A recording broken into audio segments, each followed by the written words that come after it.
শিলা আর সায়মাকে তাদের বাসায় নামিয়ে দেওয়ার পর এই বাড়ির সবার ফিরতে রাত 11টা পার হয়ে গেল। বাসায় ফিরেই নীলিমা সোজা উপরে উঠে গেল ফ্রেশ হওয়ার জন্য। ও আজ রাতে আর বের হবে না ঠিক করল। হাত মুখ ধুয়ে ড্রেস চেঞ্জ করে ও খাটে শুয়ে একটা বই পড়তে শুরু করল।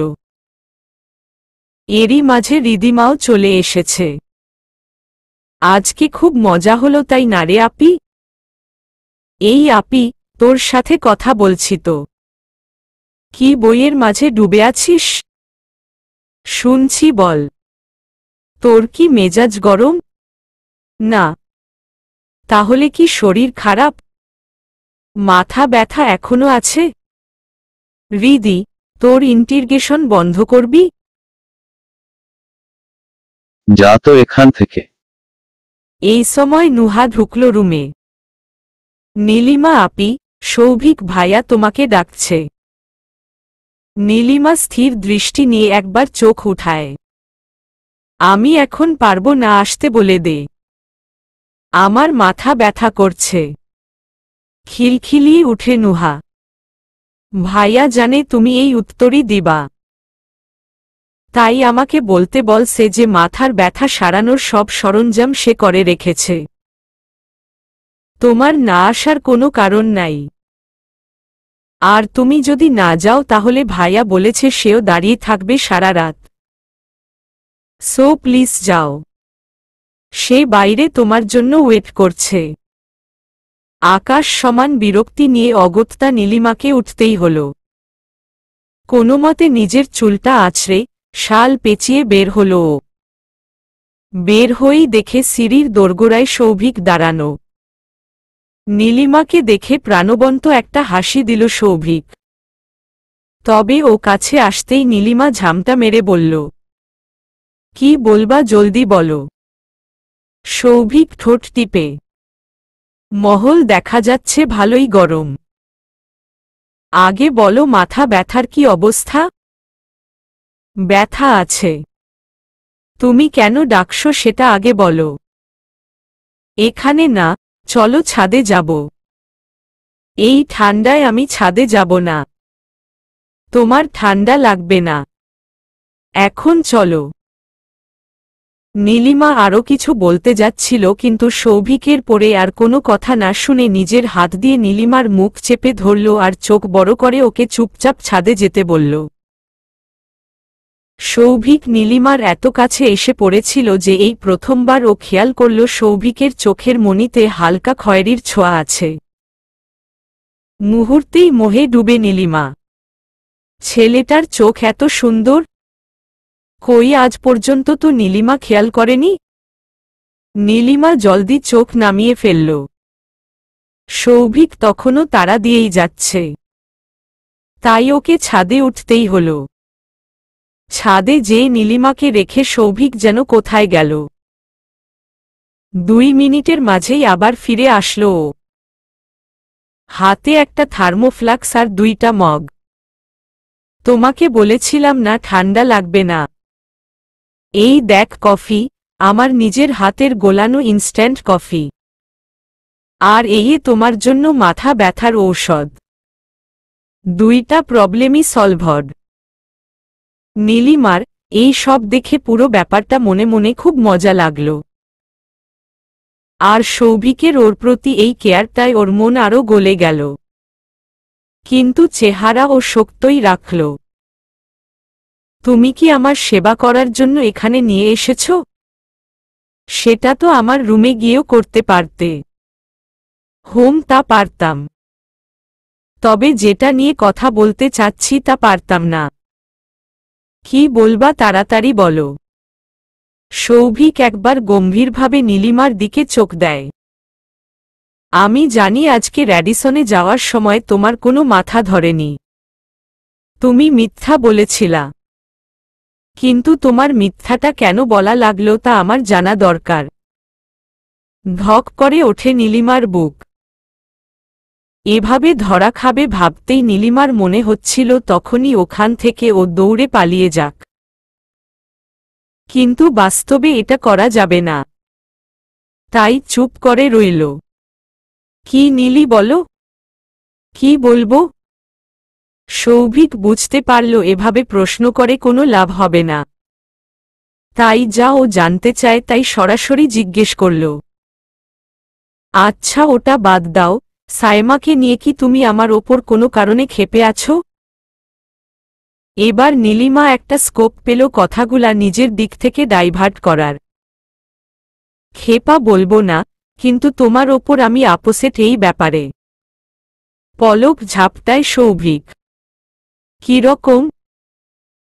মনে আছে যেদিন আমরা সাইমার আর তোমার ব্যাপারে প্রথম শুনেছিলাম, সেই রাতে এই ছাদেই তুমি কত বিরক্তি নিয়ে বলেছিলে যে সাইমার প্রতি তুমি ইন্টারেস্টেড না? হ্যাঁ বলেছিলাম তো। ইভেন মামির বাসায় দাওয়াতে ঢোকার আগেও তুমি বাকিদের টিপ্পনিতে কত রাগ করেছিলা। কিন্তু সেই রাতে যখন সাইমা সামনে আসলো তুমি সবাইকে ভুলে ওকে নিয়েই মেতে থাকলা। আজকেও ঠিক একই ঘটনারই পুনরাবৃত্তি ঘটল। হোটেলে ওর পাশ থেকে সরছিলেই না। তুমি ওর পাশে থাকলে বাকি সব ভুলে যাও। তোমাকে দেখলেই বোঝা যায় তোমার ওর প্রতি ইন্টারেস্ট কতটুকু। তাহলে সবাই তোমাকে খেপালে তুমি রাগ হও কেন? এই হিপোক্রেসি আমার একদম পছন্দ না। নীলিমা এক নিঃশ্বাসে সব রাগ ঝাড়ল। হাঁপিয়ে উঠেছে ও। নিজের অস্থিরতা ঢাকতে মাথা হালকা একপাশে ঘুরিয়ে ফেলল ও। ওদিকে সৌভিক চুপচাপ এতক্ষণ সব শুনছিল। নীলিমার শেষ হলে ও নিজের মুখ খুলল। কারোর সাথে গল্পে মেতে উঠলেই কি তাকে পছন্দ হয়ে যায় নীলি? হ্যাঁ আমি জানি সাইমা পাশে থাকলে ওর সাথে আমি অনেক কথা বলি। এর কারণ হচ্ছে এই কয় মাসে ও আমার একটা ভালো ফ্রেন্ড হয়ে গেছে। আমরা একই ব্যাচের, আমাদের মাঝে অনেক কমন ফ্রেন্ডস আছে তাই আমাদের কথার টপিকস অনেক বেশি। কিন্তু এছাড়া ওর সাথে আমার আর কিছুই নাই। কিন্তু নাতাশা আপু যে বলল। ওফ, আপু তো আপুই। সারাদিন খালি রোমান্টিক নোভেল পড়ে আর ওর মাঝে রোম্যান্স খুঁজে বেড়ায়। তুমিও আর মানুষ পাও নাই। নীলিমার এখনো সংশয় দূর হয়নি। তুমি আসলেই সাইমাকে অন্য চোখে দেখো না? আরে বাবা না। একজন বান্ধবী ছাড়া একদমই আর কোনোভাবে পছন্দ করি না ওকে। নীলিমা এতক্ষণে হেসে দিল। ওর ধীর গতিতে ঠোঁটে ভাঙা হাসিটা দেখে সৌভিকও অনেকটা হালকা হল।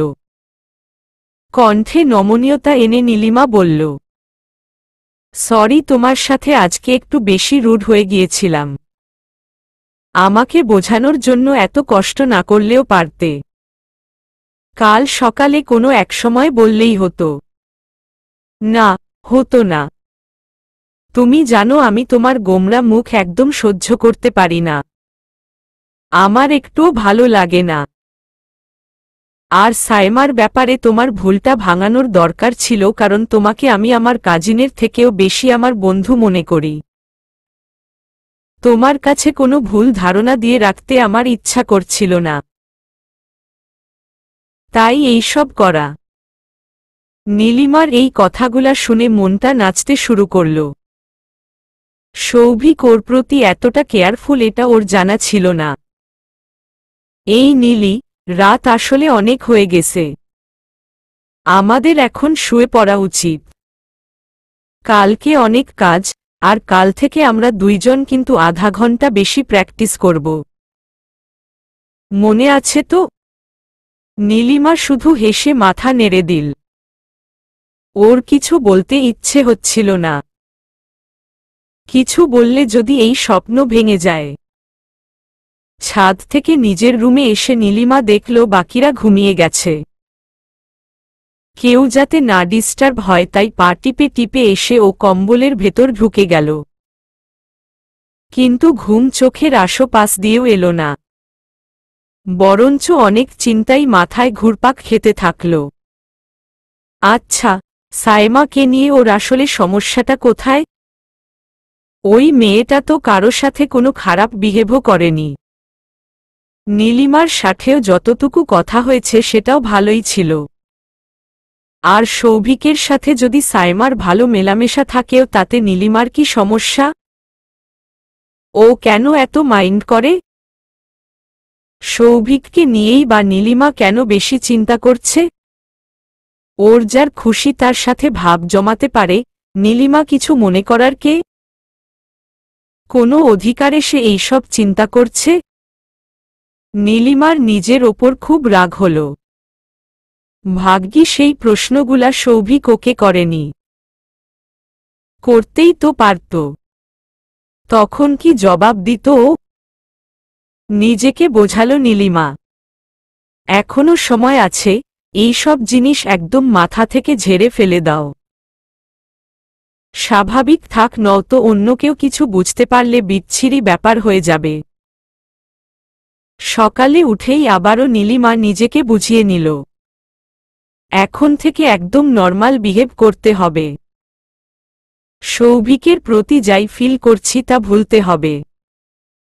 আফটার অল ও আমার কাজিন, ও আমার থেকে কত বড়। ওর সাথে তো কিছু হওয়ার প্রশ্নই আসে না। ধুর, কি যা তা চিন্তা করছি। বাদ বাদ, সব বাদ। নীলিমা এরপরে খুব ফুরফুরে মেজাজে নিচে নামল। ও শিওর নিজেকে কন্ট্রোল করতে সে পারবে। তবে বলা যতই সহজ হোক, করা এতটা সোজা না। নিচে নেমেই দেখে সৌভিক ড্রয়িং রুমের জানালার পাশে দাঁড়িয়ে মোবাইলে কি যেন করছে। ওকে দেখা মাত্রই নীলিমাকে আবার সেই ভালো লাগাগুলো ঘেরাও করে ফেলল। সৌভিককে এত সুন্দর লাগছে কেন এই মুহূর্তে? জানালা দিয়ে আসা রোদটা ওর উজ্জ্বল শ্যামবর্ণ চেহারাকে আরও অনেক আকর্ষণীয় করেছে। ওর চোখের লম্বা পাপড়িগুলো চকচক করছে। সুন্দর হাসির পেছনের সাদা দাঁতগুলোও চকচক করছে। আচ্ছা, একটা মানুষের হাসি কি এত সুন্দর হওয়ার দরকার ছিল? নীলিমা অনেক কষ্টে নিজের চোখকে সরালো সৌভিকের থেকে। ছেলেটা আগুন, ওর থেকে সরে থাকাই শ্রেয়। কিন্তু যেই ওখান থেকে সরতে গেল অমনি সৌভিকের ডাক কানে আসলো ওর। এই নীলি, কই যাও? তোমার জন্যই তো ওয়েট করছি। নীলিমা ভরকায়। কেন? রিহার্সালের জন্য। ও, চলো। সৌভিক নীলিমাকে একটা গেস্ট রুমে ঢুকল যেখানে ওরা নাচের রিহার্সাল করে। এই মুহূর্তে কেউই নেই রুমে। সৌভিক প্রথমে ওদের গানটা প্লেয়ারে সেট করে নীলিমার কাছে এসে দাঁড়ায়। বলো, তোমার কোনো স্টেপে সমস্যা হচ্ছে? কোনোটাতেই না। মানে কি? তুমি না বললে স্টেপস তুমি ভুলে যাচ্ছ? নীলিমার হঠাৎ মনে পড়ে। ও হ্যাঁ, বলেছিলাম তো। মানে সবকিছুতেই একটু গোল পাকাচ্ছি। তাহলে সব নাচগুলাই একবার করে প্র্যাকটিস করি, চলো। আমাদেরটা দিয়ে শুরু করি। সৌভিক স্পিকারে আসো না, কেন বাসনা গানটা ছেড়ে দিল। গানের তালে স্টেপসও ধরল দুইজন। সবই ভালো হচ্ছে, বিপত্তি ঘটে যখন সৌভিক নীলিমার একদম কাছে আসে।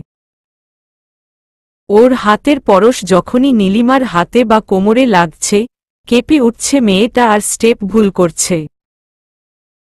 সৌভিকের সাথে চোখ তো মিলাতেই পারছে না, এক্সপ্রেশন দিবে কি? সৌভিক ধৈর্য নিয়ে ওর সাথে বারবার করছে স্টেপগুলো, মুখ দিয়ে কিছুই বলছে না।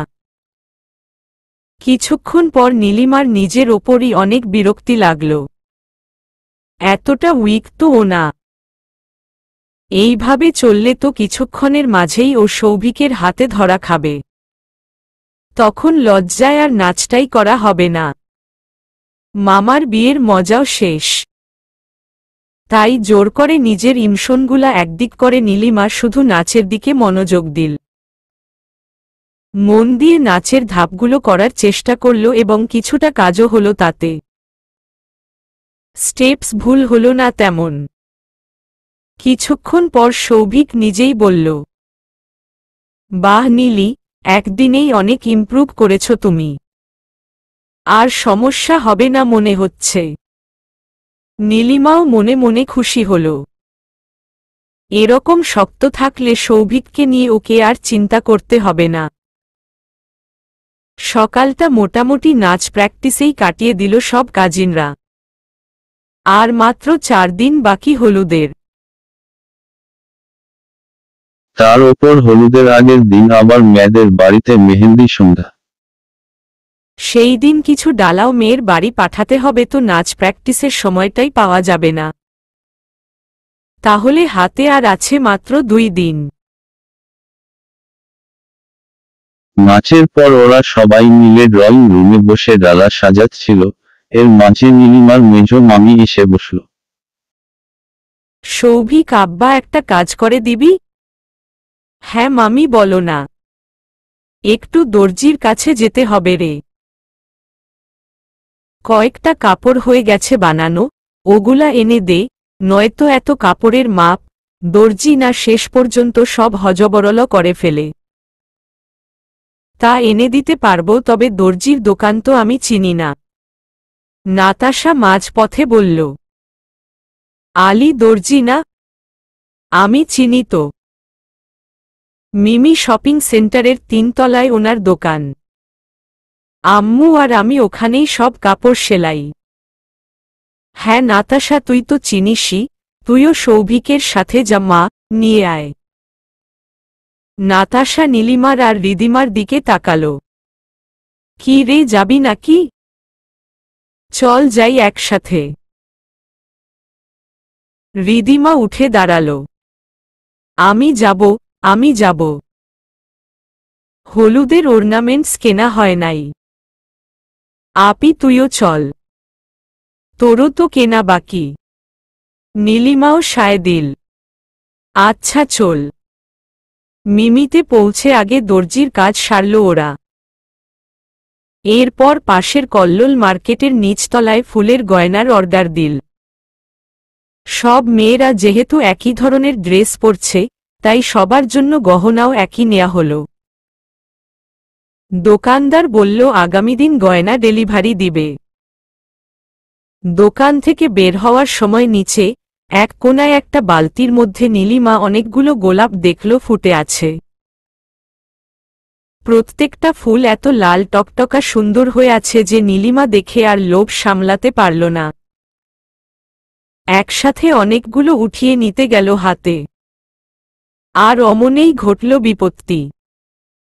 ফুলের ধারালো বড় বড় কাঁটাগুলো একসাথে ওর হাতে বিঁধে গেল। নীলিমা সব ফুল বালতিতে ফেলে ব্যথায় জোরে একটা চিৎকার দিল। নাতাশা, সৌভিক, রিদিমা দৌড়ে আসলো ওর কাছে। ততক্ষণে নীলিমার ডান হাতের 3টা আঙুলের কয়েক জায়গা থেকে ফোঁটা ফোঁটা রক্ত বের হয়ে গড়ানো শুরু হয়েছে। নাতাশার আর রিদিমার তো রক্ত দেখেই অবস্থা খারাপ। সৌভিক সাথে সাথে নীলিমার হাতটা জোরে চেপে ধরল রক্ত বন্ধ করার জন্য। এই কারো কাছে রুমাল আছে?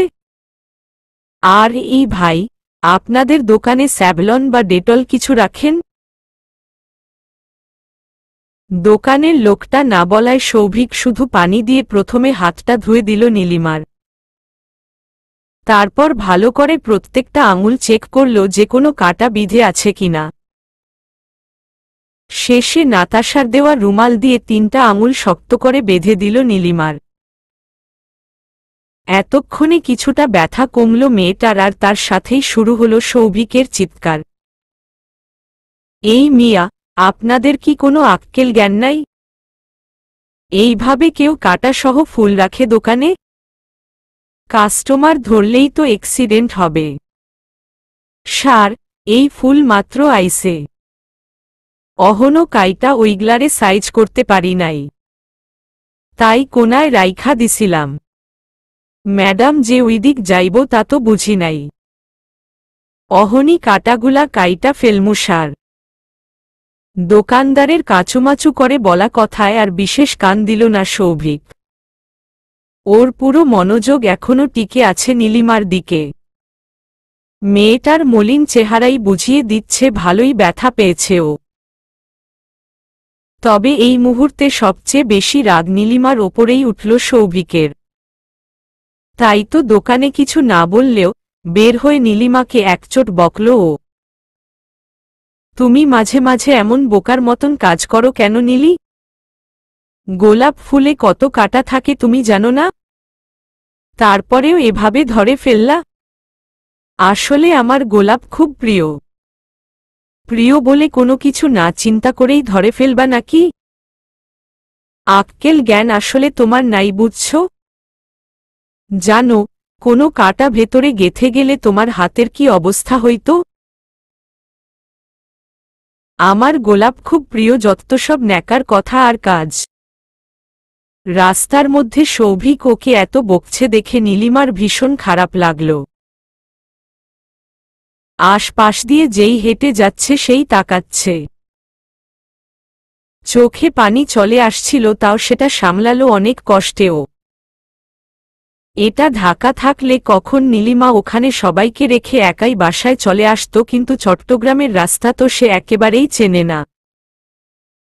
সবার সাথেই বাসায় যেতে হবে, তাই আপাতত চুপ রইল ও।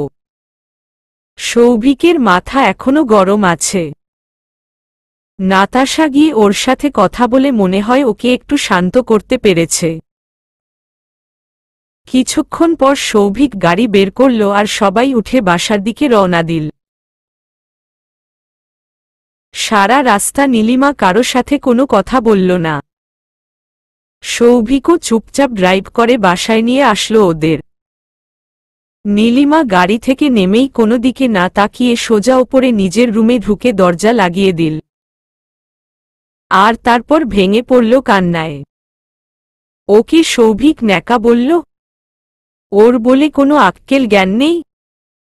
কিভাবে এগুলা বলতে পারল ও? আর এই মানুষের সাথে কথা বলবে নীলিমা? কক্ষণই না। সৌভিকের সাথে কোনো কথাই আর বলবে না ও। দুপুরে নীলিমা খেতে নামল না। ওর হাতের ব্যাপারে এরই মাঝে বাসার সবাই জেনে গেছে। পারভিন এসে নিজের মেয়েকে আরেক চোট বকল। পরে নাতাশা উপরে খাবার নিয়ে যেয়ে ওকে খাইয়ে দিয়েছে। সৌভিক একবারও রুমে আসেনি, এতে নীলিমা একটু খুশি হল। ওর চেহারাও এখন দেখতেই ইচ্ছা করছে না। বিকালের আগে নীলিমা নিচে নামল না। এর মাঝে ২-৩ বার নাতাশা এসে ওকে দেখে গেছে। নিচে নেমে নীলিমা আরো চোখে খুঁজল সৌভিককে। নেই কোথাও। কেন যেন একটু খারাপ লাগল ওর। একবারও ওর খোঁজ নিল না সৌভিক। সকালে তো খুব হুমরি তুমরি দেখালো, এখন খবর নাই। আকাশসম অভিমানে জোরালো নীলিমা। খোঁজ নিবেই বা কেন? কে হই আমি তার?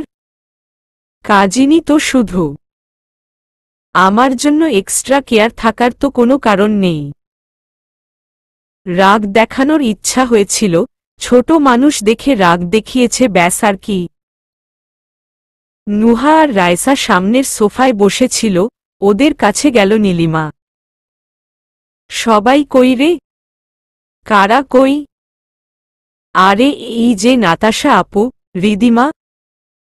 ও, আপুরা আর খালামণিরা বড় মামির রুমে শাড়ি গয়নার আলাপ করছে। আমাদের বোরিং লাগছিল, তাই চলে এসেছি ওখান থেকে। ও আর ছেলেরা কই? রনিক আর অর্ক ভাইয়া তো বাইরে খেলছে। অভ্র বোধহয় ঘুম। হম্মম। আর সৌভিক ভাইয়া? ও হ্যাঁ, তাই তো। ভাইয়াকে অনেকক্ষণ ধরেই দেখছি না। জানি না কই আছে। ঠোঁট জোড়া টিপে ওখান থেকে সরে আসে নীলিমা। আর কিছু না করার থাকায় ও বড় মামির রুমেই গেল। ওখানে যেয়ে দেখে খাটের ওপর গহনার মেলা বসেছে। যার যা গহনা আছে সব একসাথে করেছে। নীলিমাকে ঢুকতে দেখে রুনা বলে উঠল, আম্মু আয় এখানে। বস আমাদের কাছে। তোর হাতের ব্যথা কমছে মা? এখন ঠিক আছে খালামণি, নাতাশা বলল। নীলিমা, আমরা সবাই বিয়ে আর বৌভাতে কোনো গহনগুলা পরব তাই সিলেক্ট করছি। আয়, তোরটাও করে ফেল। বিয়েতে যেহেতু লেহেঙ্গা পরছে, তাই ওরা ভারী কিছু গয়না সিলেক্ট করল। সাথে পরবে রাজস্থানী টিকলি। আর বৌভাতে শাড়ির সাথে একটু মডার্ন লুক দেওয়ার জন্যে শুধু কানের বড় ঝুমকা আর হাতের চুড়ি চুজ করল মেয়েরা। আর বড়রা ডিসাইড করল বিয়েতে নিজেদের বিয়ের গোল্ড পরবে আর বৌভাতের জন্য পারভিন ঢাকার থেকে সবার জন্য একই ধরনের 5টা গহনার সেট বানিয়ে এনেছে, সেটা পরবে। নীলিমা সবার মাঝে থেকেও কেন যেন কারো কথায় মনোযোগী হতে পারছিল না। কেউ দরজায় টোকা মারলেই ওর বুক ধক করে উঠছিল, এই বুঝি সৌভিক ঢুকল। কিন্তু কোনো বারই সৌভিক আসল না। শেষে আর থাকতে না পেরে নাতাশাকে জিজ্ঞেস করল নীলিমা, আপু, সৌভিক ভাইয়া কই? করুণ চোখে নাতাশা তাকায় নীলিমার দিকে। নীলিমা, আমরা বাসায় আসার পর তুই তো উপরে উঠে গেলি। সৌভিকের মাথা ঠান্ডা হওয়ার পর ও খুব গিল্টি ফিল করছিল রে। তুই যে কষ্ট পেয়েছিস তা তো ওর বুঝতে কোনো সমস্যা হচ্ছিল না, তাই লজ্জায় ও তোর রুমে যেতে চায়নি। আমার কাছ থেকে অনেকবার তোর খোঁজ নিয়েছে। সারাদিনই মনমরা হয়েছিল বেচারা। শেষে আর না থাকতে পেরে বিকালে বাইরে গেছে কোথাও। ভেতরটা মোচড় দিয়ে উঠলেও নীলিমা মুখ সোজা রাখে। ঠিকই আছে আপু, এই রকম কষ্ট ওর পাওয়াই উচিত। আমাকে রাস্তার মাঝে কিভাবে বকছিল দেখেছ? ও ভুল কাজ করেছে আমি জানি, কিন্তু সেই ভুলের কষ্ট ও পেয়েছে রে। তোকে নিয়ে আসলে একটু ভয় পেয়ে গিয়েছিল ও। থাক, তুই রাগ ঝেড়ে দে। নাতাশার সাথে কথা বলার পর নীলিমার সৌভিকের জন্য খুব খারাপ লাগল। সৌভিকের দিক থেকেও ব্যাপারটা বোঝার চেষ্টা করে দেখল মানুষটা আসলে ভুল কিছু করেনি। তাই নীলিমা ঠিক করল সৌভিক বাসায় আসার পর ওর সাথে স্বাভাবিক হয়ে যাবে। ডালাকুলার কাজ মোটামুটি শেষের দিকে, নাচের প্র্যাকটিসও সকালে হয়ে গেছে। বিশেষ কোনো কাজ না থাকায় পারভিনরা 3 বোন ঠিক করলেন পাড়াপড়শিদের দাওয়াত দেওয়ার কাজটা করে আসা যায়। সাথে বাচ্চাদেরকেও বললেন যেতে। নীলিমার একদম ইচ্ছা করছিল না যেতে, কিন্তু আবার বড়দের কথা অমান্যও করতে পারল না। সব মিলিয়ে 11টা বাসায় কাট দিতে গেল ওরা। বাসায় ফিরতে ফিরতে রাত 10টা পার হয়ে গেল। এসে দেখল ছেলেদের খাওয়া হয়ে গেছে, আর সবাই বাগানে খোশ গল্পে মশগুল। নীলিমারাও আর বাড়ির ভেতর না যেয়ে বাগানেই সবার সাথে গল্পে যোগদান করল। নীলিমা ঢুকেই সৌভিককে দেখেছে, কিন্তু আগ বাড়িয়ে কাছে গেল না। মনে মনে ঠিক করে রাখল সৌভিক ওর সাথে কথা বলা শুরু করলেই ও স্বাভাবিক হয়ে যাবে। কিন্তু সৌভিক ওর সাথে কথা বলা বা ওর কাছে আসা তো দূরে থাক, নীলিমার দিকে চেয়েও তাকাল না। নীলিমা আরও কিছুক্ষণ অপেক্ষা করল, কিন্তু তারপরেও যখন কিছুই হল না, ও সবাইকে হাতের ব্যথার বাহানা দিয়ে বাসার ভেতরে চলে গেল। খুব কষ্ট পেল ও। সকালবেলা ব্যথা পেল নীলিমা, বকাও শুনল নীলিমা, আর এখন সব আবার নীলিমাই ঠিক করতে চাইছে, কিন্তু সৌভিকের কোনো গরজই নাই। তো নীলিমার এত কিসের ঠেকা পড়েছে? ও নিজেও এখন আর মাথায় কিছু নিবে না। সৌভিক ওকে ইগনোর করতে চাইলে করুক, নীলিমাও তাই করবে। মনের ভিতর ফুঁসতে ফুঁসতে নীলিমা নিজের রুমের দরজা খুলে লাইট অন করল। পুরো ঘরে আলো ছড়িয়ে যেতেই দৃষ্টিগোচরে পড়ল কিছু। নীলিমার চোয়াল ঝুলে পড়ল এমনিতেই। ও যা দেখল তা ওর নিজের চোখে বিশ্বাস হচ্ছিল না। পুরো ড্রেসিং টেবিল জুড়ে এক বড় গুচ্ছ লাল গোলাপ রাখা আর তার নিচে একটা কাগজ। ফুটন্ত গোলাপগুলো সব সতেজ লাভায় জ্বলছে যেন। নীলিমা দৌড়ে যেই বাম হাত দিয়ে সাবধানে গোলাপের তোড়াটা তুলে নিল আর ডান হাতে উঠালো কাগজটা। একটা চিঠি, সৌভিকের লেখা, নীলিমার জন্য। বিস্ময় কতক্ষণ চেয়ে রয় নীলিমা। ফুলগুলো কোলের মাঝে নিয়ে খাটে বসে আগে চিঠিটা পড়া শুরু করল। নীলি, আমি জানি আজকে সকালের ঘটনায় তুমি অনেক কষ্ট পেয়েছ। আমি কাজটাই করেছি এমন। কিন্তু বিশ্বাস করো, তোমার হাতে রক্ত দেখে আমি ভীষণ ভয় পেয়ে গিয়েছিলাম। আর আমার ভয়টাই রূপান্তরিত হয়েছিল আমার চিৎকারে। যদি আমাকে একটুও চিনে থাক, তাহলে আমার কথাগুলো তুমি বুঝবা, আমার রাগের পেছনে তোমার প্রতি যত্নশীল চিন্তাটাকে অনুভব করবা। এবারের জন্য কি এই অধমটাকে ক্ষমা করা যায় না নীলি? যদি ক্ষমা করতে পার তাহলে তোমার রুমের বারান্দায় এসো। আর না আসলে আমি যা বোঝার বুঝে নিব। সৌভিক। পিএস ফুলগুলো থেকে কাটা একদম সরিয়ে এনেছি। তুমি ইচ্ছা মতন ওগুলোকে এখন ধরতে পারবে। নীলিমা কতক্ষণ চিঠিটার দিকে থম মেরে তাকিয়েছিল। এটা পড়ে কি রিয়াকশন দিবে তাই বুঝতে পারছিল না ও। সৌভিক ভাই কি করেছে এইটা? এত গভীরভাবে ও আমাকে নিয়ে চিন্তা করে? মুহূর্তেই নীলিমার খুশিতে হাসি এগাল থেকে ওগাল ছড়িয়ে পড়ল। ভাগ্যিস ও রুমে আগেই এসেছে, নয়তো অন্যদের সামনে খুব লজ্জা লাগত। নীলিমা আবার পড়ল চিঠিটা, এবার মন ভরে পড়ল। আর তখনই ওর খেয়াল পড়ল বারান্দায় যাওয়ার কথা। একটুও সময় নষ্ট না করে ও দৌড় দিল বারান্দায়। রেলিংয়ে ভর দিয়ে ঝুঁকে নিচে তাকাল। সবাই এখনো নিচে গল্প করছে। তবে নীলিমার চোখজোড়া খুঁজে চলল একজন আকাঙ্ক্ষিত ব্যক্তিকে। একসময় দৃষ্টি স্থির হল। সৌভিককে বাগানের একপাশে দাঁড়ানো দেখতে পেল ও। সৌভিকও বারান্দার দিকেই তাকানো যেন ওরই অপেক্ষায়। নীলিমাকে দেখে হেসে দিল ও। রাতের অন্ধকারে আর সবার ভিড়েও সৌভিকের হাসি মাখা চেহারাটা স্পষ্ট দেখতে পেল নীলিমা। হেসে দিল ও নিজেও। এই হাসি এক স্বর্গীয় অনুভবের। এই হাসি ভালোবাসার অনুভবের। হ্যাঁ, নীলিমা বুঝতে পারছে ও সৌভিককে ভালোবেসে ফেলেছে। ভালোবেসে ফেলেছে ওর অস্তিত্বকে। নীলিমার খুশির কোনো ঠিকানা রইল না।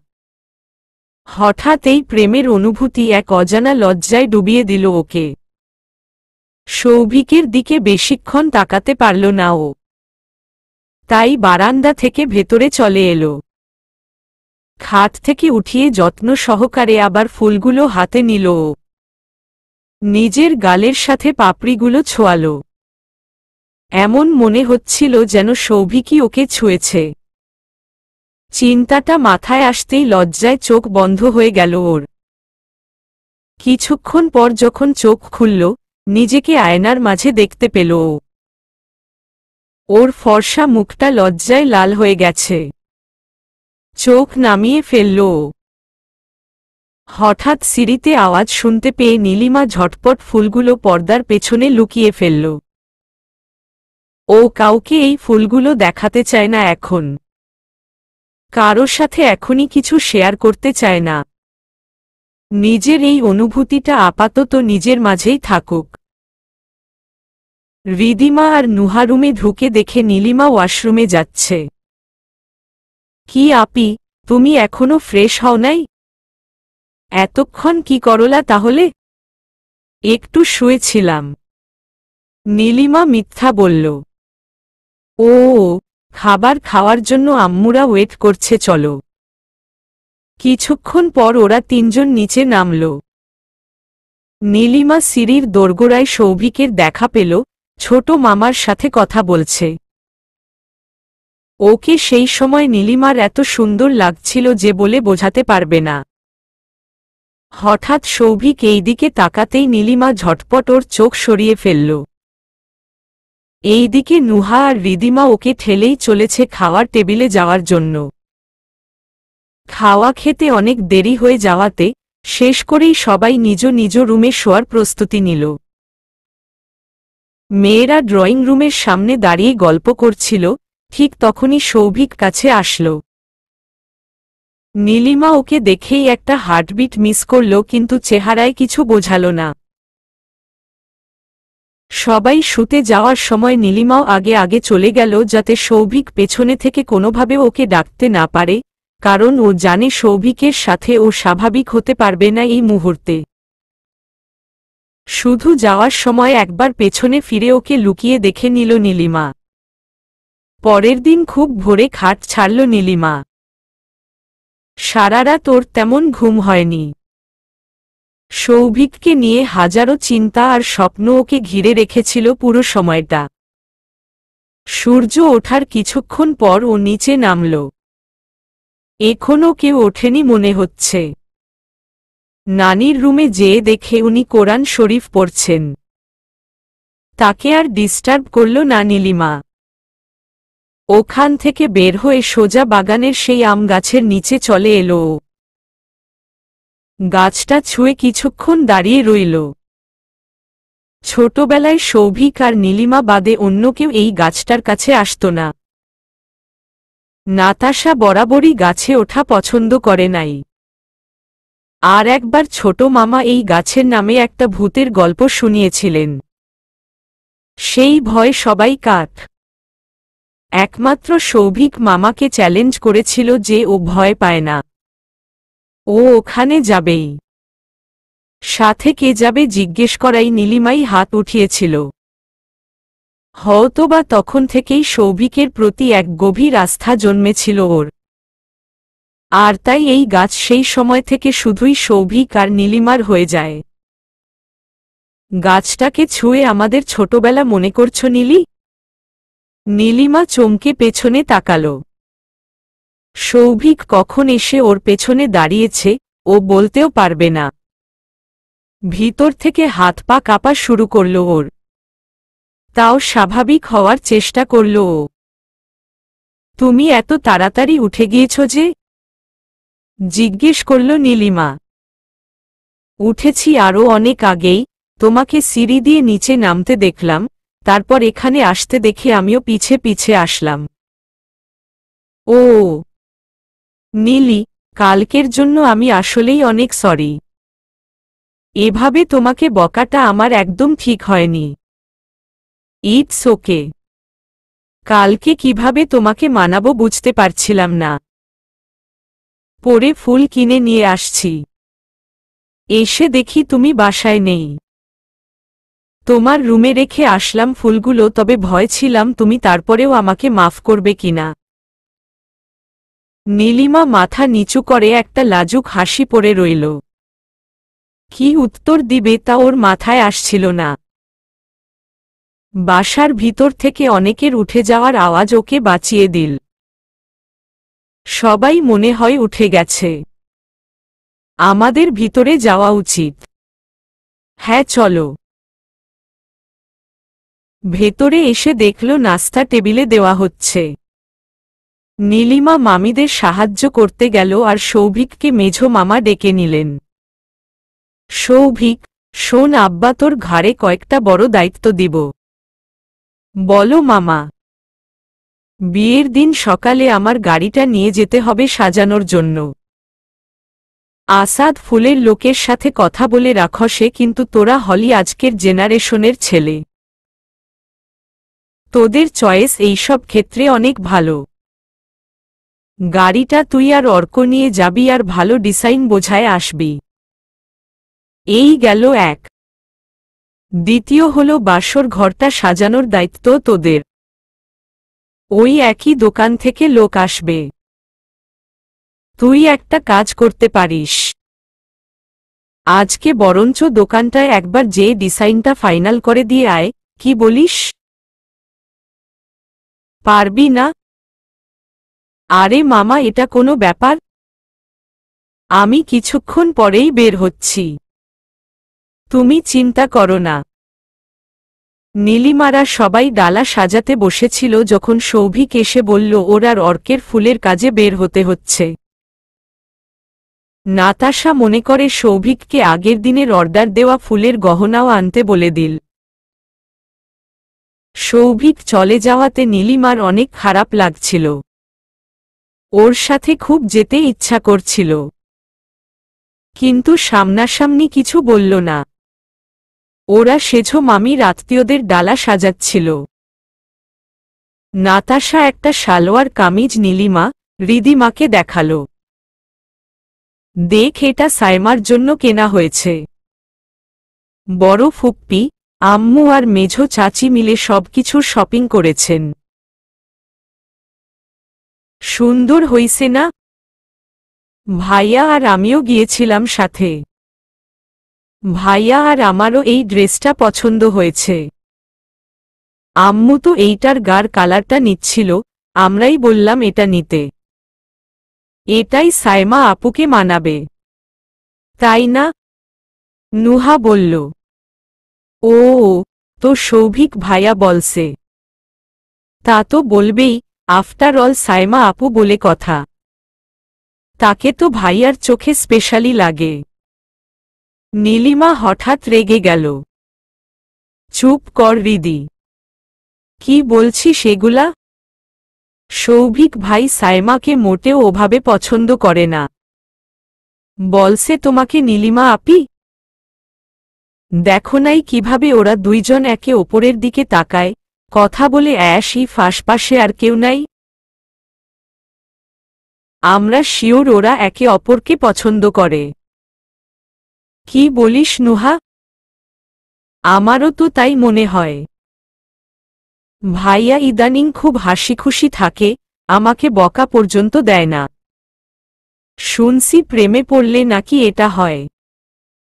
নুহার পাকনামো কথায় সবাই হেসে দিল নীলিমা ছাড়া।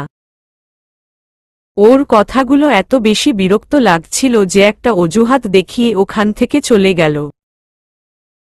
রুমে এসে দরজা বন্ধ করল নীলিমা।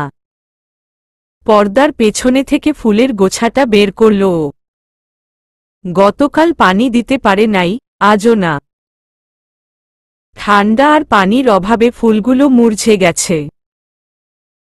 ওর খুব কষ্ট হলো এটা দেখে। নীলিমার ভালোবাসাটাও যদি এই ফুলগুলার মতন মরে যায়, যাওয়ার চান্সই তো বেশি, কারণ ওর প্রেম তো একতরফা। সৌভিক তো আরও কে ভালোবাসে না। কাল যদি সৌভিক সাইমাকে পছন্দ করে ফেলে ওর চোখের সামনে, সাইমা না হলেও কেউ না কেউ তো একদিন হবেই। আর নীলিমাকে তো এগুলার সাক্ষী হতেই হবে, কারণ ওরা একই পরিবারের। তখন নীলিমা কি করবে? এই কষ্ট কেমনে সহ্য করবে ও? আর ও নিশ্চয়ই ছ্যাঁচড়ার মতন সৌভিককে যেয়ে নিজের ভালোবাসা ব্যক্ত করবে না। সৌভিক যখন না করে দিবে তখন ওদের কাজিনের সম্পর্কটাও এফেক্ট করবে। না, এইটা করা যাবে না। ওর ফিলিংসকে চাপা দিতে হবে, ওকে শক্ত হতে হবে। নীলিমা সিদ্ধান্ত নিল। এখনো কোনো কিছু হয়নি, পরিস্থিতি বিগড়ে যাওয়ার আগেই নিজেকে সংযম করতে হবে। এটা খুব কষ্টের হলেও এটাই উচিত কাজ। যেটা ওর হওয়া সম্ভব না তা পাওয়ার আশাও রাখা উচিত না। চোখ দিয়ে পানি অনবরত গড়িয়ে যাচ্ছে নীলিমার, তবে ও বাধা দিল না। মন খুলে কেঁদে নিক ও। তাহলে হয়তো কষ্ট কিছুটা কমবে। নিজের মনের সাথে যুদ্ধ করতে পারবে ও। ওকে পারতেই হবে। সৌভিকের বাসায় ফিরতে ফিরতে বিকেল গড়িয়ে গেল। আসার সাথে সাথেই ওরা সবাই আগে নাচের রিহার্সালটা করে নিল। নীলিমা মনে করেছিল যে ওর সৌভিকের সাথে নাচতে গিয়ে হয়তোবা কষ্ট লাগবে, কিন্তু এমন কিছু হলো না। নিজের মনের জোরে ও সব স্টেপস ঠিক করল। তার পরের দিন মেহেন্দির প্রোগ্রাম, সেইগুলার গোছগাছও বাকি, তাই সবাই নাচটা আগে শেষ করে তারপর ড্রেস ঠিকঠাকে ব্যস্ত হয়ে গেল। রাতে ডিনারের সময়ও নীলিমা নিজেকে অনেক স্বাভাবিক রাখল বাকিদের সামনে। পরের দিন সকাল থেকে সবার কাজের ব্যস্ততা অনেকখানি বেড়ে গেল। আর এই ব্যস্ততার মাঝে নীলিমার আর সৌভিকের সেরকম আলাদাভাবে কোনো কথা হওয়ার সুযোগ হল না। সন্ধ্যায় মেয়েদের বাসায় মেহেন্দির অনুষ্ঠান। ওটার ডালাও এই বাসা থেকে যাবে। মেহেন্দির জন্য একটা বড় কাঁসার থালা কেনা হয়েছে, যেটাতে প্রথমে প্রচুর গাঁদা ফুল ও 50টারও বেশি কাভেরি মেহেন্দির টিউব চারিদিকে সাজিয়ে মাঝখানে একটা বড় চান্দির বাটিতে বাটা মেহেদি দেওয়া হয়েছে। তার সাথে 5টা মিষ্টির ডালাও যাবে। আর যাবে বড় বড় 2টা রুই মাছ, যেটা রেওয়াজ অনুযায়ী ছেলের পক্ষ থেকে মেয়ের বাড়ি পাঠানো হয়। যদিও ট্রেডিশনে পড়ে না, তাও শায়লা আর পারভিন আগেই বলে রেখেছিল যে মেহেন্দিতে পরার জন্য মেয়ের কাপড় এই বাড়ি থেকেই যাবে। কলকাতা থেকেই লেহেঙ্গা কিনে আনা হয়েছে। আজ সেই লেহেঙ্গার ডালা আর কালকের হলুদের শাড়ি, গয়নার ডালা সকালেই মেয়ের বাড়ি পাঠানোর কথা। ঠিক হলো এই বাড়ির বাচ্চারাই যেয়ে দিয়ে আসবে সব। সকাল 11:30টায় নাতাশা, নীলিমারা 2টা গাড়িতে করে মেয়ের বাড়ি রওনা হল। আগেই যাওয়ার কথা জানিয়ে দেওয়াতে মেয়ের পক্ষ ওদের রিসিভ করতে আগেই নিচে দাঁড়িয়েছিল। সৌভিক আর অর্ক নিল মেহেন্দি আর হলুদের কাপড়ের ডালা। নীলিমা হলুদের গয়নার, রিদিমা মেহেন্দির গয়নার আর নুহা চুড়ির ডালা নিয়ে ভেতরে ঢুকল। মেঝো মামার গাড়ির ড্রাইভার আর শিলা মামিদের বাসার দারোয়ান মিলে মাছের ডালাটা ঘরে ঢোকাল। নীলিমা আগেই টেনশনে ছিল 2টা বিষয় নিয়ে। এক, ওর সামনে সৌভিক আর সায়মার মেলামেশা ও কতটুকু সহ্য করতে পারবে। ওর মনের কষ্টটা যদি চেহারায় ফুটে উঠে তখন। আর 2, সায়মা আর সৌভিক একসাথে হলেই নাতাশা, রিদিমা আর নুহার আলোচনা শুরু হয়ে যায়। গতকালের মতন এখানেও যদি নীলিমা নিজেকে আটকাতে না পেরে ওর বোনকে ঝাড়ি মেরে দেয়। আল্লাহর কাছে দোয়া করল নীলিমা যাতে কোনোভাবেই ওর ধৈর্য না হারায়। শিলা মামিদের পরিবার ওদের বেশ খাতিরদারি করল। ওদের জন্য অনেক খাবারের আয়োজন করেছিল। খেতে খেতেই নীলিমা সায়মাকে খুঁজল, নেই কোথাও। ওর মনের কথাটাই নাতাশা বলে ফেলল, আন্টি সায়মাকে দেখছি না। ও কোথায়? আম্মু ও নাচ প্র্যাকটিসে ব্যস্ত। দাঁড়াও, ডেকে দিচ্ছি ওকে। কিছুক্ষণ পর সায়মা আসলো। আজকে ওকে চেনাই যাচ্ছিল না, কারণ সে কোনো মেকআপ করা ছিল না। সায়মা এসে নাতাশার পাশে বসল। আপু, রিয়েলি সরি, আমি শুনতেই পারি নাই আপনারা যে এসেছেন। না, ঠিক আছে সায়মা, তুমি তো প্রিপারেশন নিয়ে খুব ব্যস্ত। কি করব আপু, প্রোগ্রাম তো কালকেই, আর আপনার ভাইয়ের সাথে তো চ্যালেঞ্জ আছে আমার, সেটাও তো জিততে হবে। বলেই সায়মা খিলখিল করে হেসে দিল। ওর হাসিটা নীলিমার একদম গা জ্বলায় দিচ্ছিল। সায়মা সৌভিককে নাতাশার কাছে যেভাবে সম্বোধন করল তা ওর রাগ আরও অনেক গুণ বাড়িয়ে দিল। ওখান থেকে উঠে ও নিজের প্লেটটা রাখতে যাবে এই সময় সায়মা তাকালো ওর দিকে। হ্যালো নীলিমা, কেমন আছো? এই তো আপু, ভালো। প্র্যাকটিস কেমন চলছে? অনেক ভালো। তাই নাকি? তা তোমার ভাই নাচতে টাচতে পারেন?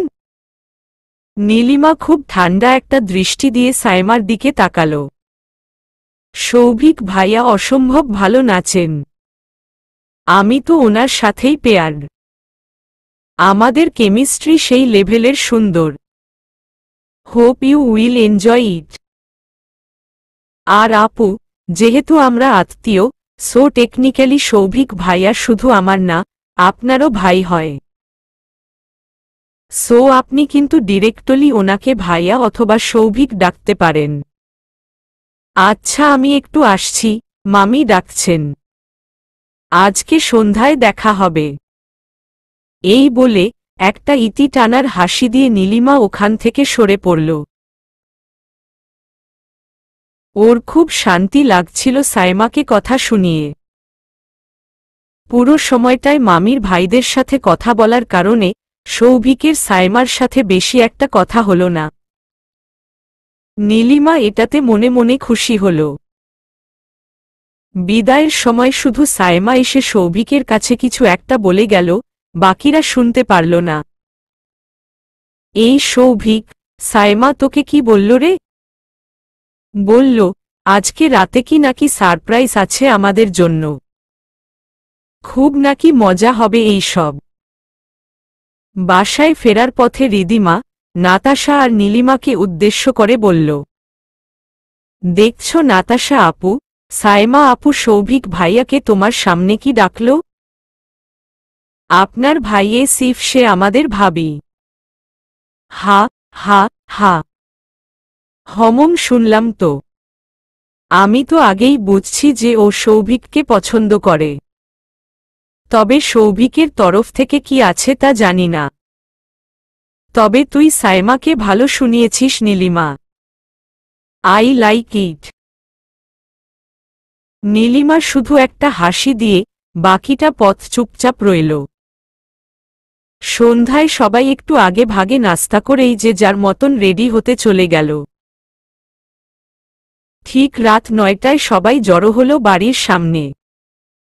মেয়েরা সবাই সালোয়ার কামিজ পরেছে। প্রত্যেকজনকেই অনেক সুন্দর লাগছিল। নীলিমা একটা সবুজ কালারের ডিজাইনার কামিজ পরেছিল। তার সাথে dark green smoky eye makeup আর মুভ লিপস্টিক দিয়েছে। চুলগুলো সামনে থেকে একটু বেঁধে নিচে লুজ কার্ল করেছে। সব মিলিয়ে ওকে মানাচ্ছিল বেশ। আর সৌভিক পরেছিল অফ হোয়াইট আর মেরুনের কম্বিনেশনে পাঞ্জাবি পায়জামা। চুলে জেল দিয়ে ব্যাকব্রাশ করা। এত বেশি ওকে হ্যান্ডসম লাগছিল যে নীলিমা একবার দেখেই নিজের কাবু হারানোর আগে ওখান থেকে সরে গেল। বাড়ির দোরগোড়ায় বাকিরা কিছু সেলফি তুলছিল। নীলিমা ওদের সাথে ছবি তুলেই গাড়িতে উঠতে যাচ্ছিল, তখনই সৌভিক পেছনে থেকে ডাক দিল, বাহ নিজেরা সেলফি তুলেই শেষ, আমাকে তো কেউ ডাকও দিল না। এই বলে ও নিজের মোবাইল বের করে সবাইকে এক করে কয়েকটা ছবি তুলে নিল। এরপরে রওনা হলো সবাই। মেহেন্দির প্রোগ্রামটা হচ্ছে শিলা মামির বড় ভাইয়ের বাসায় অর্থাৎ সাইমাদের বাসায়। ওদের বাসাটা নীলিমাদের নানি বাড়ির মতন বাংলো ধাঁচের। প্রোগ্রামের জন্য বাসার বাহিরে বেশ সুন্দর করে ফুল আর লাইটস দিয়ে সাজিয়েছে। যখন ওরা মেইন গেটে নামল, তখন দেখল মেয়ের বাড়ির অনেকেই ওদের সাদর আমন্ত্রণ করার জন্য বিভিন্ন আয়োজন নিয়ে অপেক্ষা করছে। ফুল আর হরেক রকম মিষ্টি থালায় সাজিয়ে ওই বাড়ির ছেলে মেয়েরা গেইটে দাঁড়ানো।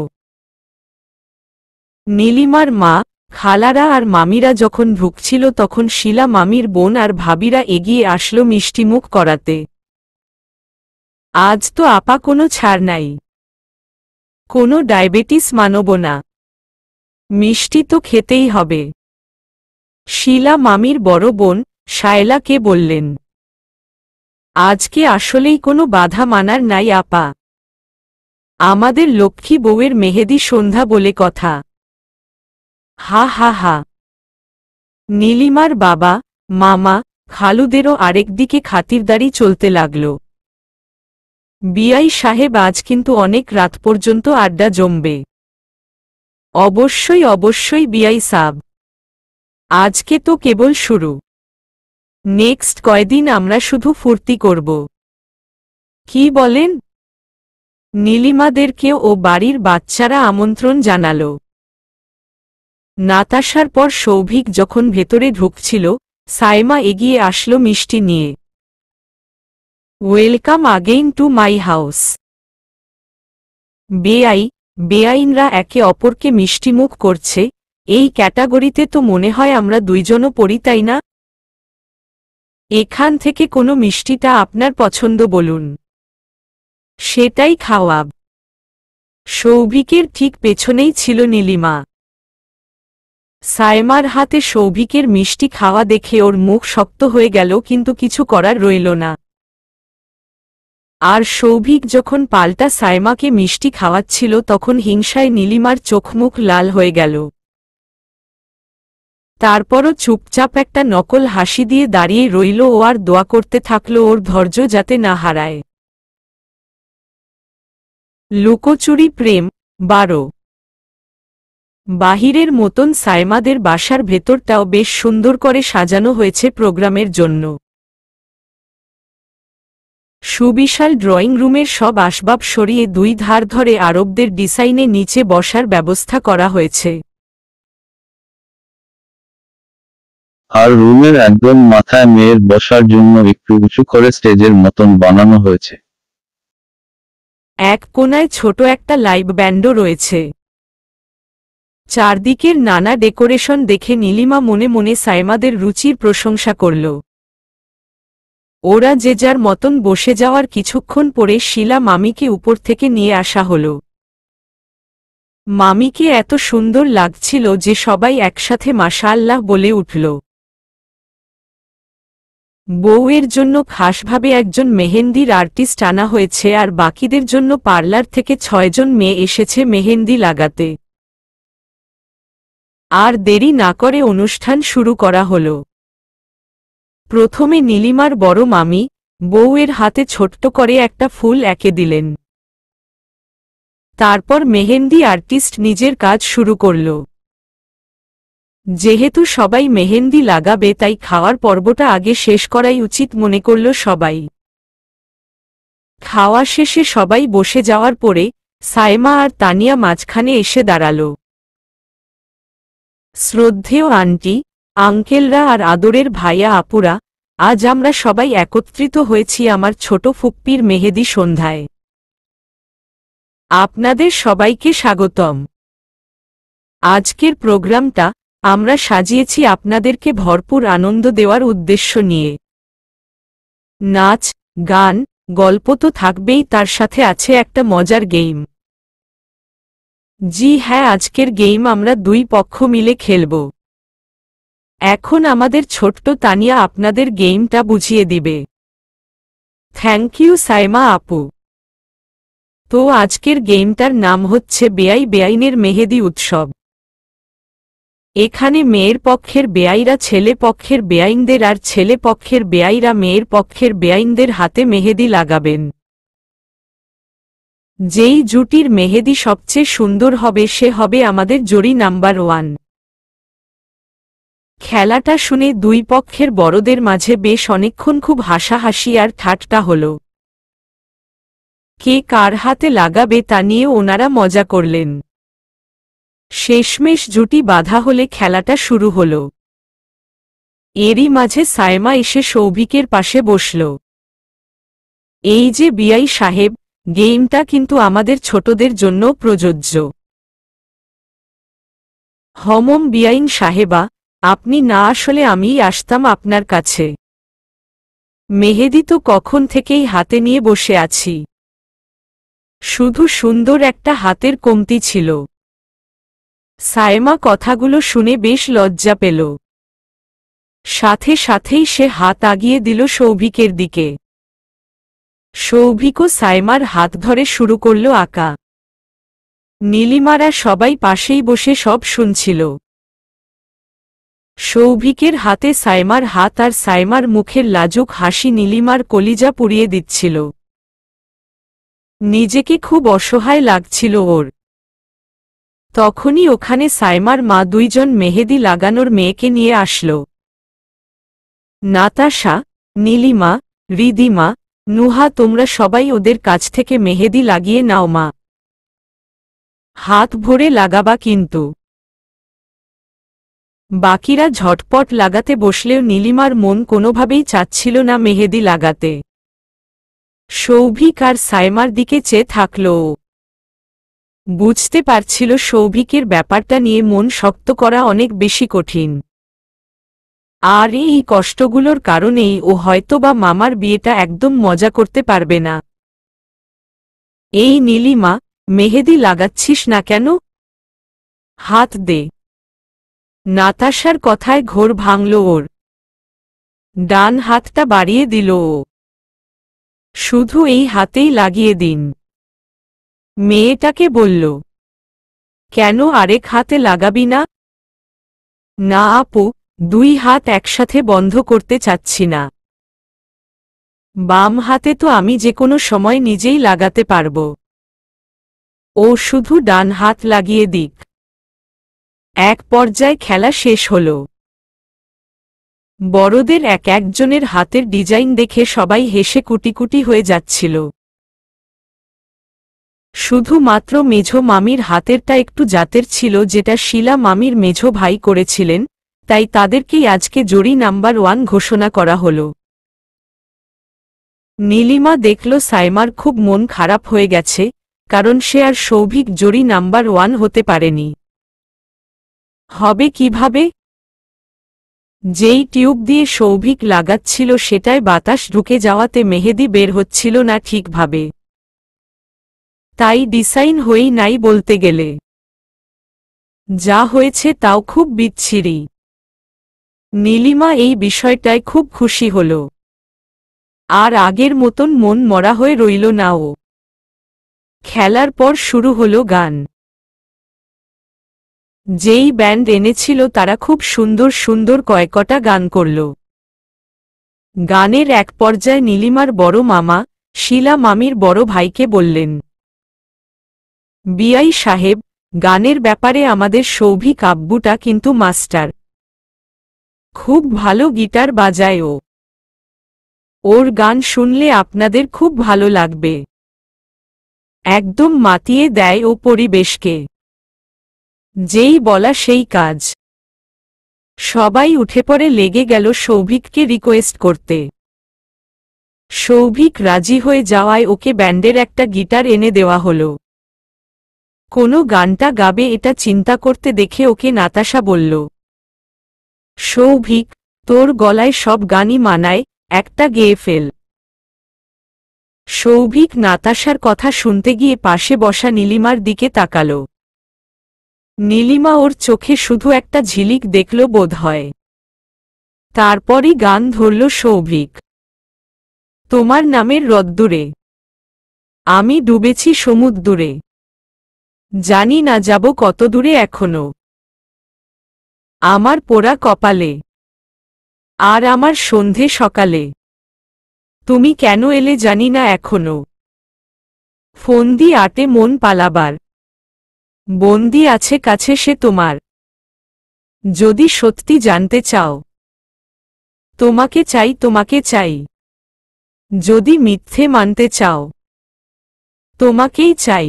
যদি সত্যি জানতে চাও, তোমাকে চাই তোমাকে চাই। যদি মিথ্যে মানতে চাও, তোমাকেই চাই। হলো শুরু 7 দিনের এই খেলাধুলোর রাত দিনের। জানি বারণ করার সাধ্য নেই আর আমার, তোমার নামের মন্দিরে আর তোমার নামের মসজিদে।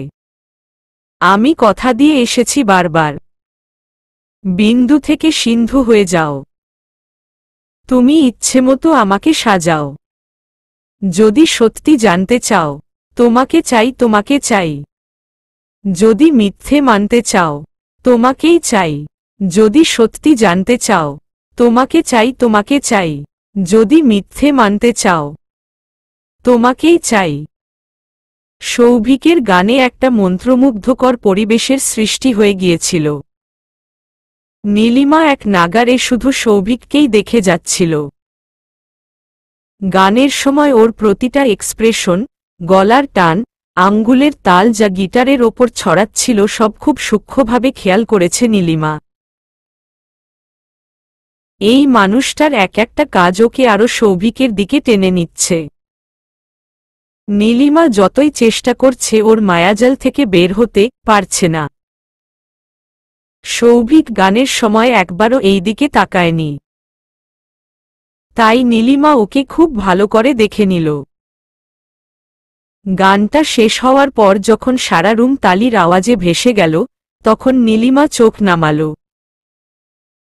বড়রা এক একজন প্রশংসার বন্যায় সৌভিককে ভাসিয়ে দিচ্ছিল। Marvellous Souvik, marvellous. তোমার গলা দেখি খুবই সুন্দর আব্বু। শিলা মামির মেঝো ভাই বললেন। আমাদের সৌভিক কোটিতে একটা বিআই সাহেব। ছোটবেলা থেকেই পড়াশোনা, খেলাধুলা, গান সবকিছুতেই পারদর্শী। আমাদের লক্ষ্মী একটা ছেলেও। রুনা খালা এগাল থেকে ওগাল হেসে বললেন। আসলেই ঠিক। জন্মের পর থেকে ওকে দেখছি। কখনো বেয়াদবি বা কাউকে অসম্মান করতে দেখিনি কখনো। এত ভালো ছেলেটা আমাদের। বড় মামি বললেন। সৌভিককে আমাদেরও খুব লক্ষ্মী ছেলে মনে হয়েছে আপা।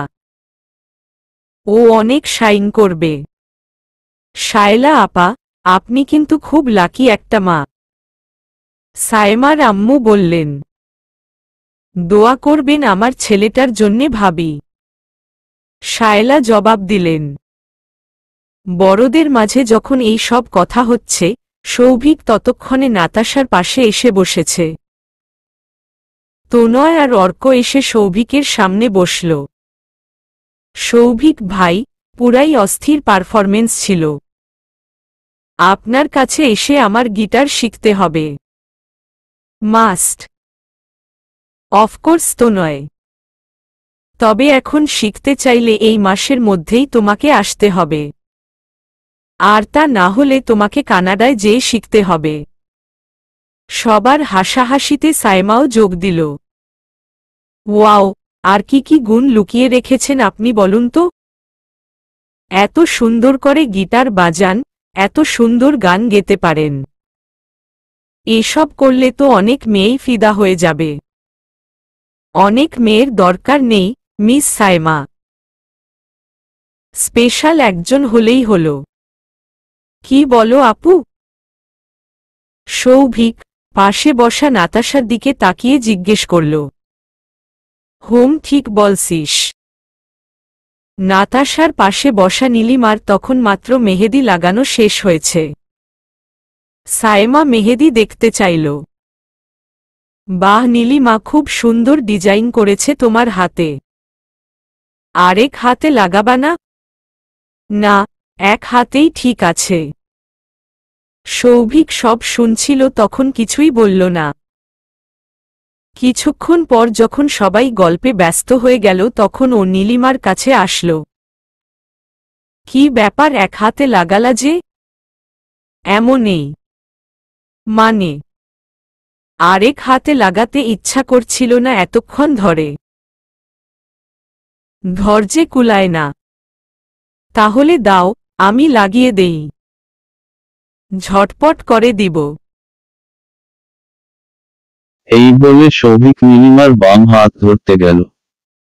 নীলিমা ঝট করে হাত সরিয়ে নিল। পাগল হয়েছি যে তোমার কাছ থেকে লাগাবো? সায়মার হাতের অবস্থা কি হয়েছে আমি দেখি নাই? থাক বাবা, দরকার নাই। ঠিক আছে তাহলে। এই বলে সৌভিক উঠে একজন মেহেদি পোড়ানোর মেয়েকে ডেকে আনল নীলিমার কাছে। আপু ওকে সুন্দর করে লাগিয়ে দিন তো। আচ্ছা, আমি তো লাগাতে চাচ্ছি না, নীলিমা বলল। চুপ থাকবা, সবাই দুই হাত ভরে লাগাচ্ছে। তুমিও দুই হাতে দিবা। বাস, আমি আর কিছু শুনব না। আপু আপনি শুরু করেন। মেয়েটা হেসে নীলিমার হাতে লাগানো শুরু করল। আর নীলিমা সে আর কি করবে? সববারের মতন এবারও সৌভিকের অধিকারের সামনে ওকে হার মানতেই হল। সবার এই হাসি ঠাট্টার মাঝেই বেশ রাত হয়ে গেল। ওদিকে বউয়ের হাতের মেহেদি লাগানো প্রায় শেষ পর্যায়ে। কাল আবার মেয়ের হলুদ, অনেক প্রিপারেশনের ব্যাপার আছে, এই চিন্তা করে নাতাশার আব্বু শিলা মামির বড় ভাইয়ের কাছ থেকে বিদায়ের অনুমতি চাইলেন। বিয়াই আপনাদের প্রোগ্রাম কালকে, তাই প্রচুর কাজ আছে বুঝতে পারি। আমাদেরও টুকটাক কাজ বাকি, তাই আজ মনে হয় উঠি আমরা। কি বলেন? আপনাদের আমাদের সব একই কথা বিয়াই সাহেব, সব কাজই হয়ে যাবে। পারলে আজকে থেকেই যান এখানে, কালকে একবারে হলুদের প্রোগ্রাম অ্যাটেন্ড করে বাসায় যেন। সবাই এই প্রস্তাবে হো হো করে হেসে দিল। তবে কিছুক্ষণের মাঝেই বের হলো ওরা।